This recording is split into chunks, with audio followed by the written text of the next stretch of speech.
Bismillahirrahmanirrahim. Assalamualaikum warahmatullahi wabarakatuh.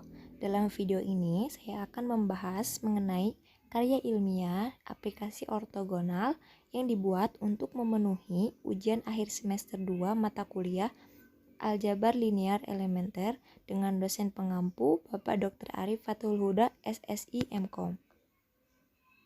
Aplikasi yang akan saya bahas yang pertama yaitu matriks korelasi dan matriks covariance yang merupakan aplikasi dari sub 1 hasil kali skalar, dan yang kedua yaitu aplikasi konstanta Pegas yang merupakan aplikasi dari sub 4 masalah kuadrat terkecil. Kemudian yang pertama yaitu mengenai matriks korelasi dan matriks covariance. Yang akan saya bahas yang pertama yaitu latar belakang, sejarah, teori aljabar, contoh dan penyelesaian, dan yang kelima yaitu kesimpulan. Latar belakang. Dalam beberapa tahun terakhir ini, proses pemonitoran kestabilan barisan matriks korelasi mendapatkan perhatian yang amat serius dalam literatur, terutama dalam literatur di bidang finansial dan ekonomi. Berikut adalah beberapa contoh penting. Lee pada tahun 1998 merumuskan strategi penyusunan portofolio real estate berdasarkan hasil pemonitoran kestabilan beberapa matriks korelasi. Matriks korelasi adalah matriks kovariansi dengan semua variabel yang terlibat merupakan variabel standar. Oleh karena itu, matriks korelasi dapat dipandang sebagai matriks kovariansi khusus. Dalam kehidupan sehari-hari, ternyata banyak sekali persoalan yang akan lebih mudah diselesaikan dengan menggunakan matriks korelasi dan kovariansi. Contohnya yang akan kita bahas dalam video ini yaitu membandingkan korelasi antara nilai ujian yang dilaksanakan di kelas dengan nilai tugas di rumah dalam bidang studi matematika di Universitas Massachusetts Dartmouth. Yang kedua yaitu sejarah. Arthur Cayley merupakan seorang ahli matematika berkebangsaan Inggris. Dia merupakan orang pertama yang menemukan rumus matriks. Arthur Cayley lahir di Richmond, London, Inggris pada tanggal 16 Agustus 1821. Ayahnya bernama Henry Cayley adalah sepupu jauh dari Sir George Cayley, sang inovator aeronautic engineer, dan diturunkan dari keluarga Yorkshire kuno. Dan ia menetap di Saint Petersburg, Rusia, sebagai seorang pedagang. Ibunya bernama Maria Antonia Doty, putri William Doty. Dan Arthur Cayley menghabiskan 8 tahun pertamanya di Saint Petersburg bersama ayahnya.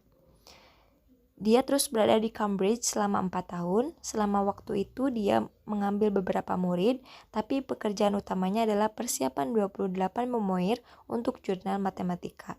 Dan dia membantu mendirikan sekolah di Inggris modern matematika murni. Selain itu, dia juga bekerja sebagai pengacara selama 14 tahun. Ia membuktikan teorema Cayley-Hamilton bahwa setiap matriks persegi akar polinomial karakteristik sendiri. Dia adalah yang pertama untuk mendefinisikan konsep grup dengan cara modern sebagai satu set dengan operasi biner memuaskan hukum tertentu. Dahulu, ketika matematikawan berbicara tentang kelompok, mereka berarti berkelompok permutasi. Kemudian, pada tahun 1889, Cambridge University meminta Arthur Cayley untuk menyiapkan makalah matematika untuk dipublikasikan, sehingga dia mendapatkan banyak sekali penghargaan. Setelah mendapatkan banyak sekali penghargaan dalam bidang matematika, dia wafat pada tahun 1895. Pembahasan yang ketiga yaitu teori aljabar. Teori aljabar yang digunakan dalam aplikasi yang pertama yaitu dua vektor X dan Y di dalam Rn atau matriks N kali 1 akan membentuk hasil kali matriks X transpos Y di mana hasil kalinya berada dalam R1 atau disebut dalam sebuah bilangan real. Hasil kali X transpos Y disebut hasil kali skalar dari X dan Y. Kemudian, teori yang digunakan yaitu dalam teorema 5.11 dalam buku Stephen J. Leon, Aljabar Linear dan Aplikasinya. Jika X dan Y adalah dua vektor tak nol di dalam salah satu R2 atau R3 dan theta adalah sudut di antaranya, maka X transpos Y adalah nom X dikali nom Y dikali cos theta. Dan jika X dan Y adalah dua vektor tak nol, maka kita dapat menyebutkan arah-arah mereka dengan membentuk vektor-vektor satuan U sama dengan 1 per nom X dikali X dan V sama dengan 1 per nom Y dikali Y. Sehingga jika sudut antara X dan Y, maka cos theta sama dengan X transpos Y per nom X dikali nom Y sama dengan U transpos P. Pembahasan yang keempat yaitu contoh dan penyelesaian.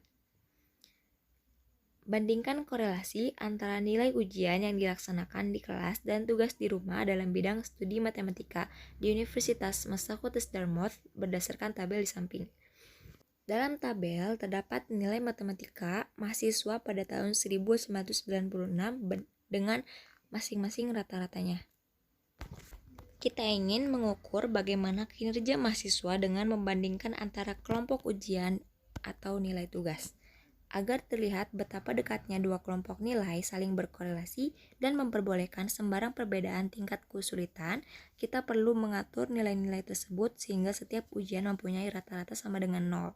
Jika setiap kolom kita kurangi dengan hasil rata-rata dari setiap nilai ujian atau PR, maka nilai yang telah ditranslasikan kita akan mempunyai nilai rata-rata sama dengan 0. Nilai yang ditranslasikan itu kita sajikan dalam matriks X dengan nilai seperti berikut. Vektor-vektor kolom dari X memperlihatkan simpangan dari rata-rata untuk setiap 3 kelompok nilai. Ketiga kelompok data yang telah ditranslasikan tersebut dispesifikasikan dengan vektor-vektor kolom X yang semuanya mempunyai nilai rata-rata sama dengan 0 dan semuanya berjumlah sama dengan 0. Untuk membandingkan dua kelompok nilai, kita hitung nilai kosinus dari sudut antara vektor-vektor kolom yang bersesuaian dengan X. Nilai kosinus yang mendekati 1 menandakan bahwa kedua kelompok nilai mempunyai korelasi tinggi. Sebagai contoh, korelasi antara nilai tugas dan nilai ujian di kelas diberikan oleh cos theta sama dengan X transpos dikali X2 per nom X1 dikali nom X2 akan menghasilkan nilai sama dengan 0,92. Korelasi sempurna sebesar 1 akan berkorespondensi dengan suatu kasus di mana dua kelompok nilai yang ditranslasikan adalah sebanding. Jadi, untuk korelasi sempurna, vektor-vektor yang sudah ditranslasikan akan memenuhi nilai X2 sama dengan alfa dikali X1 dengan alfa lebih dari 0. Dan jika koordinat-koordinat yang berkorespondensi dengan X1 dan X2 dipasangkan, maka setiap pasangan berurut vektor-vektor itu akan berada pada garis Y sama dengan alfa kali X. Meskipun vektor-vektor X1 dan X2 dalam contoh ini tidak berkorelasi sempurna, nilai 0,92 sudah menandakan bahwa dua kelompok nilai berkorelasi tinggi. Sehingga tingkat kemiringan dari garis dapat ditentukan dengan alfa sama dengan X1 transpos X2 per X1 transpos dikali X1 sama dengan 375 per 258 yaitu 1,05. Dan jika kita skalakan X1 dan X2 menjadi vektor-vektor satuan akan menghasilkan nilai U1 atau U sama dengan 1 per nom X dikali X dan V sama dengan 1 per nom X2 dikali X2. Maka nilai kosinus dari sudut-sudut antara vektor tidak akan berubah dan dapat dihitung dengan mudah dengan menggunakan hasil kali skalar U1 transpos U2 dan kita skalakan ketiga kelompok dari nilai-nilai yang telah ditranslasikan dengan menempatkan dalam sebuah matriks U sama dengan 0,74 min 0,65 dan seterusnya. Jika kita tetapkan matriks C sama dengan U transpos U menjadi matriks 3 kali 3 yaitu C sama dengan 1, 0,92, 0,83 dan seterusnya. C merupakan matriks korelasi antara kelompok ke I dan ke J. di mana kelompok nilainya berkorelasi secara positif karena koefisien ketiganya positif. Sebuah koefisien negatif akan menandakan bahwa dua kelompok data berkorelasi secara negatif. Dan sebuah koefisien 0 akan menandakan bahwa dua kelompok data tidak berkorelasi. Jadi, dua kelompok nilai ujian akan tidak berkorelasi apabila vektor-vektor simpangan dari rata-rata yang berkorespondensi adalah ortogonal. Besaran penting statistik lainnya yang berhubungan dengan matriks korelasi adalah matriks kovariansi.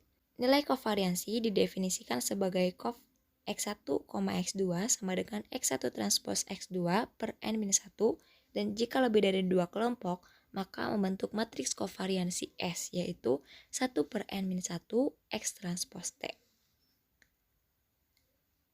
Dalam contoh, banyaknya data adalah 7, maka 1 per 7 min 1 sama dengan 1 per 6 dikali dengan X transpose dikali X akan menghasilkan nilai 417,7, 437,5, 725,7, 437,5, 546, 830, 725,7, 830, dan 1814,3. Entry diagonal dari matriks X adalah variansnya. Entry-entry diagonalnya yaitu 417,7, 546, dan 1814,3. Entry di luar diagonalnya adalah kovariansnya. Yang terakhir yaitu kesimpulan. Kesimpulan yang pertama yaitu matriks korelasi adalah matriks kovariansi dengan semua variabel yang terlibat merupakan variabel standar. Oleh karena itu, matriks korelasi dapat dipandang sebagai matriks kovariansi khusus. Dengan menggunakan hasil kali skalar, mempermudah kita dalam menghitung matriks korelasi dan kovariansi. Contohnya dalam menghitung korelasi antara nilai ujian yang dilaksanakan di kelas dan tugas di rumah dalam bidang studi matematika di Universitas Massachusetts Dartmouth. Dari hasil pembahasannya, nilai dalam contoh ini semuanya berkorelasi secara positif. Karena koefisien-koefisien korelasi ketiganya positif. Nilai ujian tidak berkorelasi jika vektor simpangan dari rata-rata yang berkorespondensi adalah ortogonal. Aplikasi yang kedua yaitu konstanta Pegas yang merupakan aplikasi dari sub 4 masalah kuadrat terkecil.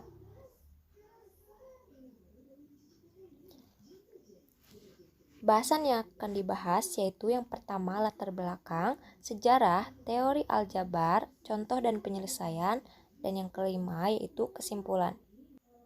Yang pertama yaitu latar belakang. Dalam berbagai hal yang kita lakukan sehari-hari tidak terlepas dari prinsip-prinsip fisika. Salah satu contoh adalah pegas yang digunakan kehidupan sehari-hari untuk kebutuhan tertentu. Contoh dari prinsip fisika yang diterapkan adalah hukum Hooke. Selain itu, pegas juga diterapkan banyak konstruksi yang bermanfaat agar suatu konstruksi bekerja dengan baik. Pegas merupakan salah satu contoh benda elastis yang digunakan untuk menyimpan energi mekanik serta bekerja untuk menerima beban dinamis dan memiliki sifat keelastisan. Elastis adalah kemampuan suatu benda kembali ke bentuk awalnya ketika pada benda-benda elastis seperti pegas memiliki batas elastisitas. Contohnya, pegas apabila ditarik melebihi batas tertentu, maka pegas itu tidak akan elastis lagi. Suatu pegas jika diberi beban dan simpangan akan menciptakan suatu gerak harmonik. Gerak ini terjadi karena dipengaruhi oleh gaya yang berasal dari pegas. Gaya tersebut juga dipengaruhi oleh beberapa faktor, yaitu dari besarnya jarak simpangan yang diberikan pada pegas dan faktor nilai tetapan pegas itu sendiri.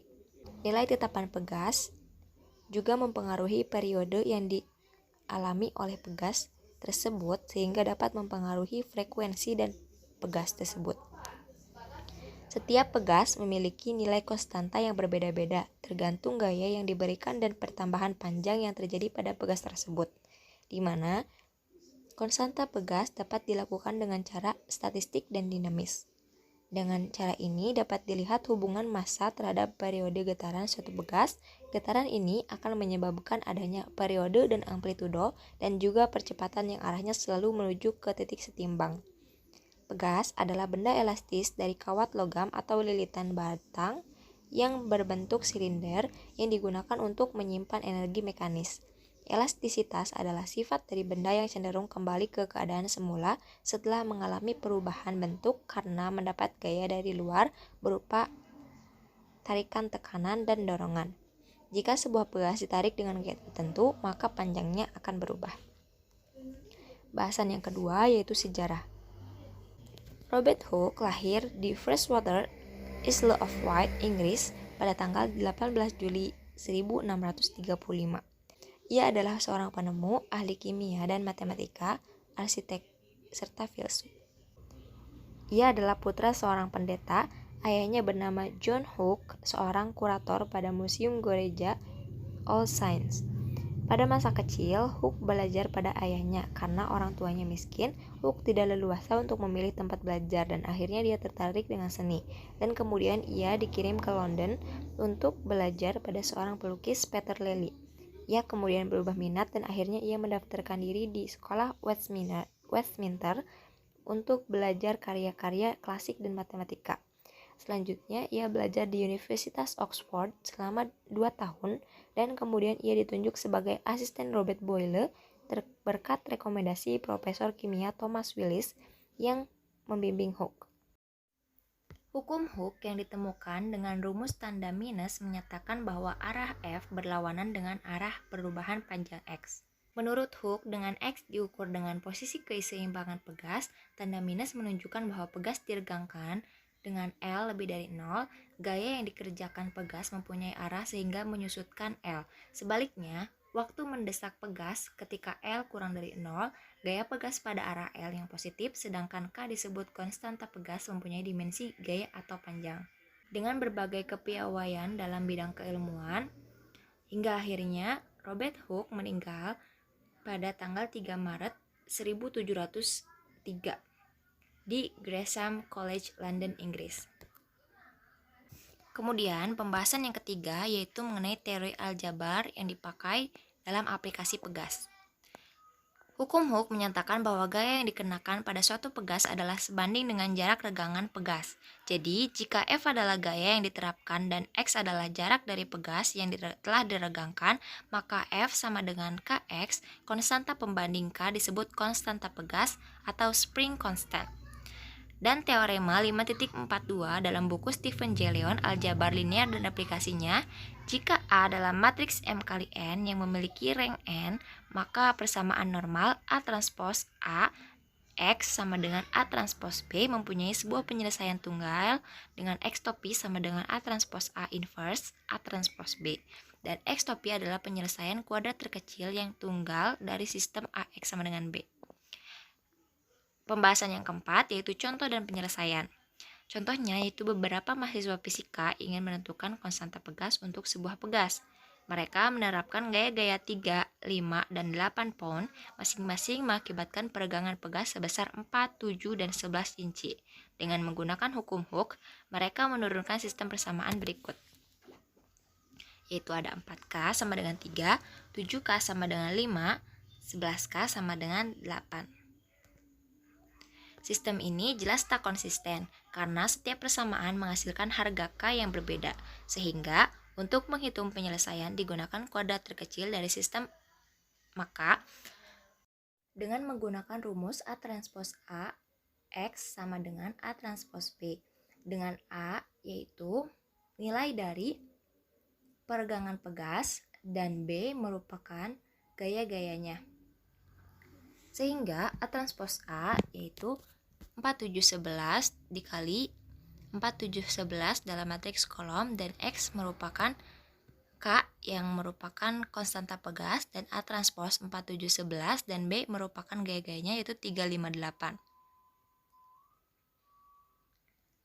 Sehingga didapatkan nilai 186 K sama dengan 135. Maka nilai K-nya itu 0,726. Dengan menggunakan kuadrat terkecil didapatkan konstanta pegas sebesar 0,726. Kesimpulan, suatu sistem yang menggunakan hukum Hooke tak konsisten apabila setiap persamaan menghasilkan harga K yang berbeda. Hukum Hooke menyatakan bahwa gaya yang dikenakan pada suatu pegas adalah sebanding dengan jarak regangan pegas. Dengan menggunakan kuadrat terkecil, memudahkan dalam mengambil suatu penyelesaian dari sistem yang tak konsisten. Terima kasih. Demikian yang dapat saya sampaikan. Kurang lebihnya mohon dimaafkan. Wabillahi taufiq wal hidayah. Wassalamualaikum warahmatullahi wabarakatuh.